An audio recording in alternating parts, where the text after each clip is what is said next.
Curiosity's a funny thing, isn't it?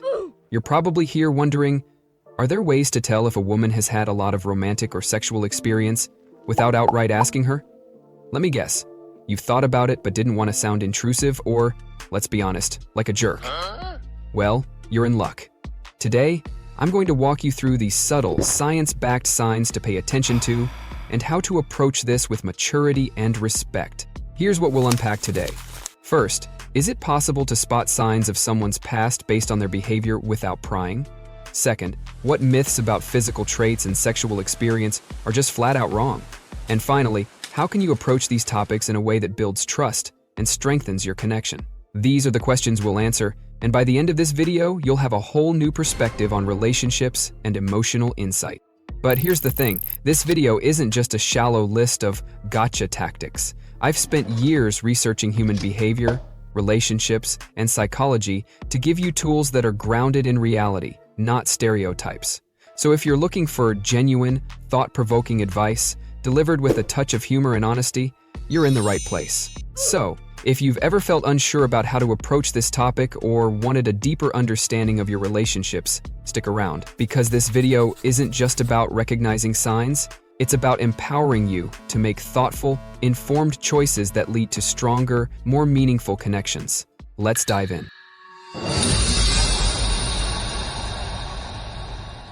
All right, let's kick this off with the first big question.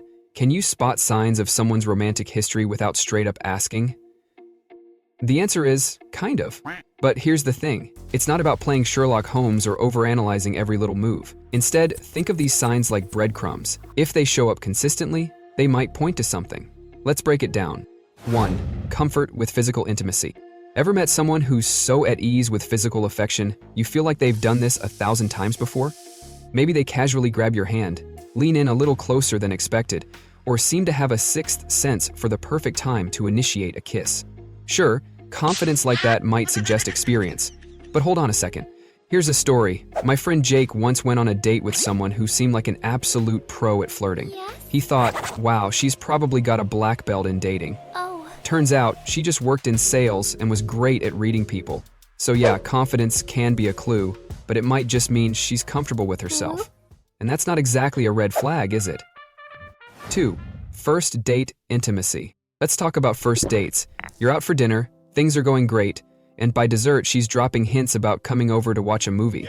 Is this a sign she's had casual connections before? Maybe. Or maybe she just really likes you. Context is everything. Think of it this way. If someone's open to intimacy early on, it might reflect their comfort level, not their body count. Chemistry plays a huge role here. Are they drawn to you? Or is this just their standard first date playbook?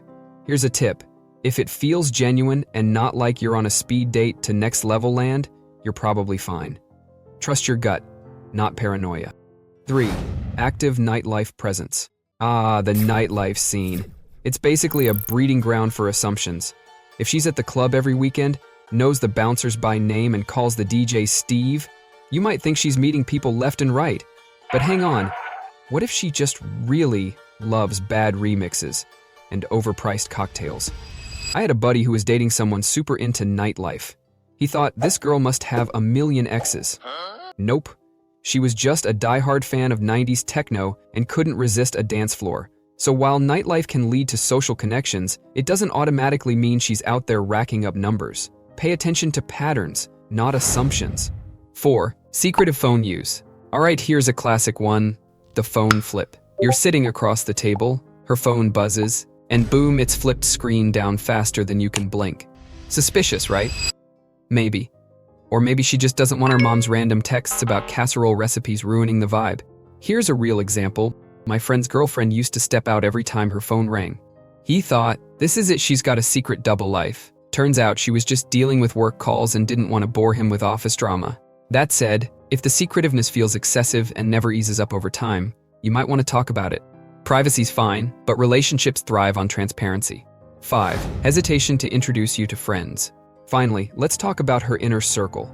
If she's dodging every attempt to meet her friends, you might feel like you're being kept in the shadows. Is she hiding something?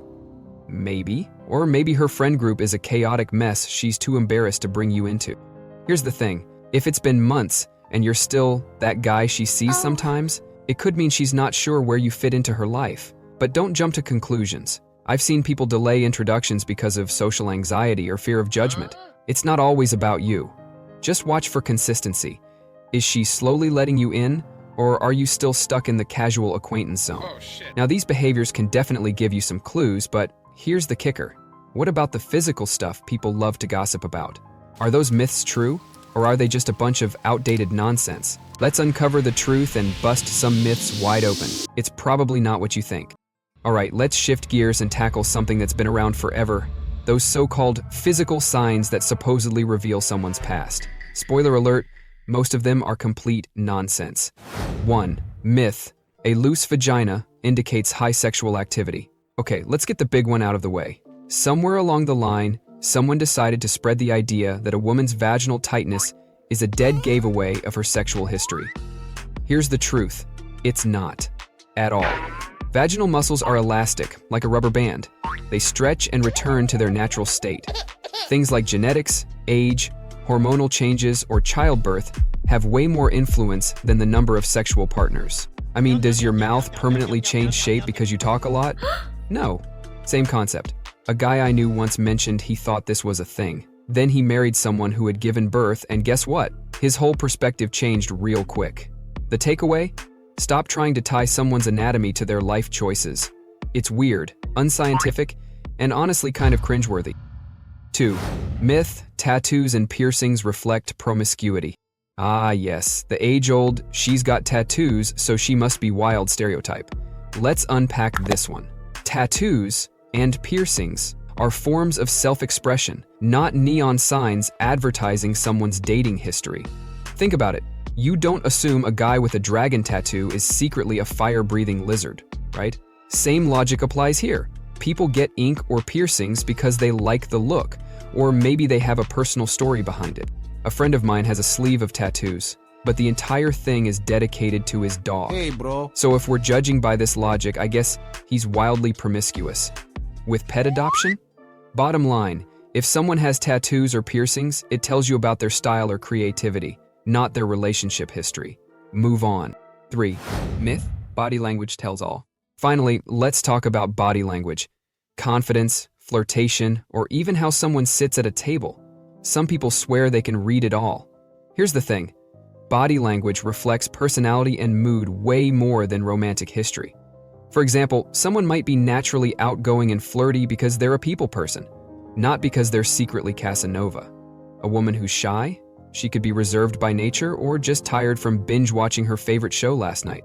Jumping to conclusions based on body language alone is like judging a book by its punctuation marks. It makes no sense. Honey. So unless you're a certified psychologist or the world's best detective, don't put too much weight on body language. It's just one piece of a much bigger picture. All right, now that we've debunked myths and explored behavioral patterns, let's move on to the real heart of this video. How do you approach all this respectfully? Relationships aren't about running through checklists. They're about connection, trust, and understanding. So let's answer the big question. How can you use these insights to build stronger, healthier relationships while keeping empathy and respect front and center? 1. Ask yourself, why does this matter to me? Here's the first thing to think about. Why does her past matter so much to you? Is it insecurity? Fear of being hurt? Or are you just curious? It's okay to feel these things, but it's important to dig deeper. Personal growth starts with self-awareness. A friend of mine used to obsess over the idea of body count. It wasn't until he reflected on his own values and, honestly, his fears of rejection, that he realized the issue wasn't her past. It was his lack of confidence in the present. Once he worked on that, he started seeing relationships in a whole new way. So before you start analyzing someone else, take a moment to analyze yourself. 2. Focus on compatibility, not history. When it comes to relationships, what really matters is how well you fit together right now. Do you share values? Do you bring out the best in each other? Those are the questions to ask, not how many people she's dated before. I once knew a guy who couldn't stop comparing his girlfriend's past to his own. It caused endless fights. Meanwhile, his best friend started dating someone who'd had a completely different history. And you know what? They built an amazing relationship because they focused on the present, not the past. The takeaway? A shared future beats an overanalyzed past every time. 3. Communication is key, but respectfully. If you feel like the topic of past relationships is important, bring it up, but do it with care. A conversation is not an interrogation. How you ask matters just as much as what you ask. For example, instead of, "How many people have you been with?" Try asking something like, "What have you learned from your past relationships?" This shifts the focus from judgment to understanding. And guess what? You'll probably learn a lot more about her as a person. 4. Be the best version of yourself. Here's a truth that's hard to hear but important to understand. The best relationships start when you bring your best self to the table. Confidence, kindness, and emotional maturity are far more attractive than trying to uncover someone's past. Think of it like this. Instead of worrying about her history, work on building your own value. Pursue your goals, grow your skills, and become someone you're proud of. When you do that, you'll attract the kind of connection that isn't built on insecurity but mutual respect and admiration. So, what have we learned? First, those old myths about physical traits, toss them out the window. They're baseless and harmful. Second, subtle patterns of behavior can give you insights, but they're just puzzle pieces, not the full story. The most important thing you can do in any relationship is approach it with empathy, self-awareness, and a focus on shared values. Look, relationships are complicated. Everyone has a past, and what matters most is how you handle the present. By letting go of judgment and embracing open communication, you can build deeper, more meaningful connections. And that's what it's all about, isn't it? You made it to the end of this video, and that says a lot about your dedication to self-growth and understanding relationships. If this resonated with you, take the next step. Hit the like button if you found this helpful, and don't forget to subscribe for more content that dives deep into topics like this. And before you go, I've got something special for you. Check out my video on The Problem with Modern Love. It explores why relationships today feel so complicated and how you can navigate them with confidence. Click here, and I'll see you there. Until next time, keep growing and take care.